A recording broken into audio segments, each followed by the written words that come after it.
UP सरकार ने विकास दुबे कांड की जांच के लिए एसआईटी का गठन किया है। इस एसआईटी के चेयरमैन सीनियर आईएएस और additional chief secretary Sanjay Bhoosreddy होंगे।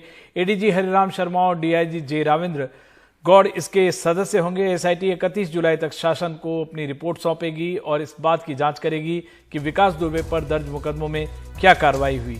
क्या जो कार्रवाई हुई वो सजा दिलाने के लिए पर्याप्त थी? जमानत रद्द करवाने के लिए क्या कोशिशें हुई? विकास के खिलाफ जनता की कितनी शिकायतें आईं? किन अधिकारियों ने शिकायत की जांच की?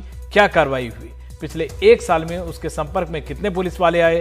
संपर्क में आए पुलिस वालों में से कितने की उससे मिली भगत थी? विकास पर गैंगस्टर गुंडा एक्ट एनएसए लगाने में किन अफसरों ने लापरवाही बरती? विकास और उसके गैंग के पास मौजूद हथियारों की जानकारी पुलिस के पास क्यों नहीं थी? इतने अपराधों के बाद भी विकास और उसके गैंग को किन अफसरों ने हथियार के लाइसेंस दिए? लगातार अपराध के बाद भी हथियार लाइसेंस क्यों नहीं रद्द किए गए? विकास और साथियों ने गैर कानूनी ढंग से कितनी जायदाद बनाई? गैंग को गैर कानूनी जायदाद बनाने में किन अफसरों ने मदद की थी? और क्या विकास और उनके साथियों ने सरकारी जमीन पर कब्जा किया है? अगर सरकारी जमीनों पर कब्जे हुए तो कब्जा करवाने और खाली न करवाने के लिए जिम्मेदार कौन कौन से अफसर हैं?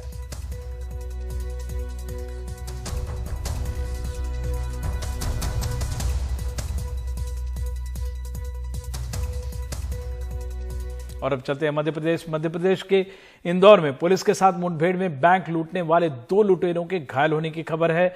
मुठभेड़ में एक लुटेरा तो पकड़ा गया लेकिन दूसरा भाग निकला। पुलिस को लुटेरों के पास से लूटे 3 लाख रुपए भी बरामद हुए हैं। इसके अलावा 2 पिस्टल भी बरामद हुए हैं। और अब छत्तीसगढ़ के बालोद जिले में पुराने बस स्टैंड के करीब स्थित महाकाली मंदिर से एक सेवादार ने खुदकशी कर ली। शनिवार को सुबह की आत्महत्या की खबर मिलते ही सुबह वहां लोगों की भीड़ जुट गई। लोगों ने पुलिस प्रताड़ना का आरोप लगाते हुए मंदिर के सामने हंगामा किया। लोग दोषियों पर कार्रवाई और मुआवजे की मांग कर रहे थे। दरअसल 2 दिन पहले मंदिरों की मूर्तियों के गहने चोरी हो गए। इसके मामले में पुलिस के एक सेवादार मिश्रीलाल को पूछताछ के लिए लेकर गई थी। गांव वालों के अनुसार इस घटना के बाद से सेवादार बहुत परेशान था। हार्दिक पटेल को गुजरात कांग्रेस का कार्यकारी अध्यक्ष बनाया गया है। पाटीदार नेता हार्दिक पटेल लोकसभा चुनाव से ठीक पहले कांग्रेस में शामिल हुए थे। कांग्रेस अध्यक्ष सोनिया गांधी ने इस आशय का पत्र जारी किया है। कार्यकारी अध्यक्ष बनाए जाने के बाद हार्दिक पटेल ने कहा कि वो सभी को साथ लेकर सभी वर्गों के लिए काम करेंगे। फिलहाल अमित चावड़ा गुजरात कांग्रेस के अध्यक्ष हैं। और अब कश्मीर में बीजेपी नेता शेख वसीम की हत्या के बाद नेताओं की सुरक्षा का सवाल एक बार फिर उठ खड़ा हुआ है। कश्मीर में कई दलों के लोग खुद को असुरक्षित महसूस कर रहे हैं। नेशनल कॉन्फ्रेंस के एक पूर्व विधायक तो आतंकवादियों के डर से करीब 1 साल से एकांत कारावास में हैं। पूर्व विधायक गुलाम मुहिउद्दीन मीर पिछले लगभग 1 साल से एकांत कारावास में हैं। पिछले साल अगस्त में उनकी सुरक्षा वापस ले ली गई थी और तब से लेकर अब तक उन्होंने पुलवामा के नेशनल कॉन्फ्रेंस के दफ्तर में पनाह ले रखी है। यह दफ्तर ही अब उनका घर बन चुका है। मीर 1996 में जब से विधायक बने तब से उनके ऊपर लगभग 1 दर्जन आतंकी हमले हो चुके हैं, लेकिन इसके बावजूद उन्हें इतना खतरा पहले कभी महसूस नहीं हुआ जितना अब हो रहा है। 3 अगस्त से आज तक मैं दफ्तर में पड़ा हुआ हूं और बाहर नहीं निकल सकता हूं क्योंकि सिक्योरिटी नहीं है। घर नहीं जा सकता हूं, घर में कोई रेजिडेंस गार्ड नहीं है। हम इस वक्त बेबस अपने आप को महसूस करते हैं जब हम बाहर निकल नहीं सकते हैं, जब हमें कोई मिलने यहाँ नहीं आता है। हम बेबस ही है। हमको उन्होंने रखा, इस वक्त छोड़ा है मिलिटेंसी के मर्जी पर बाहर। आतंक प्रभावित पुलवामा में मीर के पिता जो खुद विधायक रह चुके थे, उन्हें 1990 के दशक की शुरुआत में मार डाला गया। 2018 और 2019 में मीर के ऊपर हुए हमलों में 2 निजी सुरक्षा अधिकारी मार दिए गए। इन हमलों से भी इनका हौसला पस्त नहीं हुआ, लेकिन अनुच्छेद 370 हटाने के साथ साथ इनकी सुरक्षा भी जब हटी तो ये बिल्कुल टूट गए। ये हमें पहली बार हमने देखा। अगर हमें पहले पता होता था 96 में जब हम सियासत में आ गए, अगर हमें उस वक्त ये पता होता कि हमारे साथ ये हालात हो जाएंगे, ये तो हम तो आते ही नहीं उस वक्त। जम्मू कश्मीर में राजनीतिक कार्यकर्ताओं की शिकायत है कि बीजेपी वालों को तो सुरक्षा मिलती है, लेकिन दूसरे दलों के लोगों को आतंकियों का सामना करने के लिए उनके हाल पर छोड़ दिया जाता है। कांग्रेस नेता उमर जान पुलवामा में ब्लॉक डेवलपमेंट काउंसिल के चेयरमैन भी हैं। कहते हैं कि सुरक्षा ये देख कर दी जा रही है कि कौन किस पार्टी का है। सिर्फ एंड सिर्फ ऊपर वाले के हाथ पे छोड़ा है। अजय पंडिता जी जो सरपंच है, पिछले 1.5 साल से अनंतनाग में रह रहा है। काफ़ी बार उसने सरकार को इल्तिजा किया कि सिक्योरिटी हमें प्रोवाइड कीजिए, सिक्योरिटी प्रोवाइड कीजिए। तब तक तो नहीं मिला जब उसने अपनी जान भी दे दी। पिछले महीने कांग्रेस के सरपंच अजय भारती एक आतंकी हमले में मारे गए।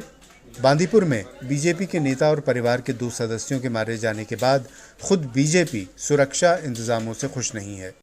पुलिस डिपार्टमेंट को इस बात को सीरियस नहीं देना चाहिए। अगर उन्होंने सीरियस लिया होता तो आज वसीम बारी साहब शहीद नहीं होते। और 8-8 PSOs का दावा करना कि उसके साथ, मुझे बताइए कहाँ है वो 8-8 PSOs।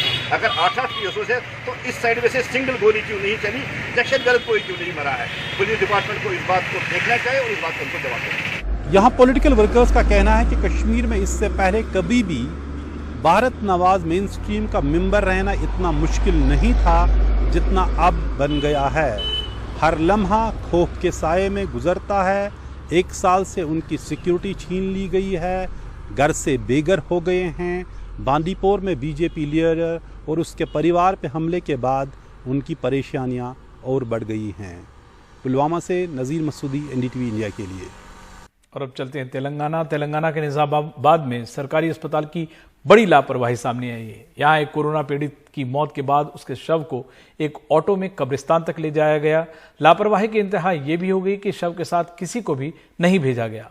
वहीं अस्पताल के सुपरिटेंडेंट का कहना है कि मृतक का रिश्तेदार अस्पताल का ही कर्मचारी है और वही शव मांग कर ले गया। उसने एम्बुलेंस के आने का इंतजार भी नहीं किया।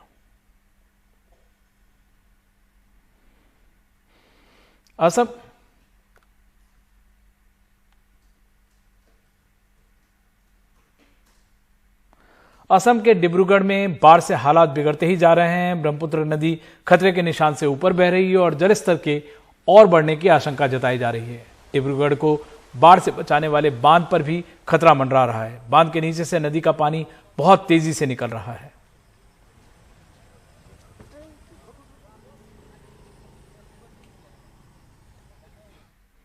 शनिवार को मुरादाबाद के ठाकुरद्वारा में तेंदुआ देखे जाने से अफरा तफरी मच गई। रिहायशी इलाके में घुस आए तेंदुए ने मां बेटे पर हमला कर घायल कर दिया। पहले तेंदुए ने घर के बाहर खड़े मुर्तजा पर हमला किया।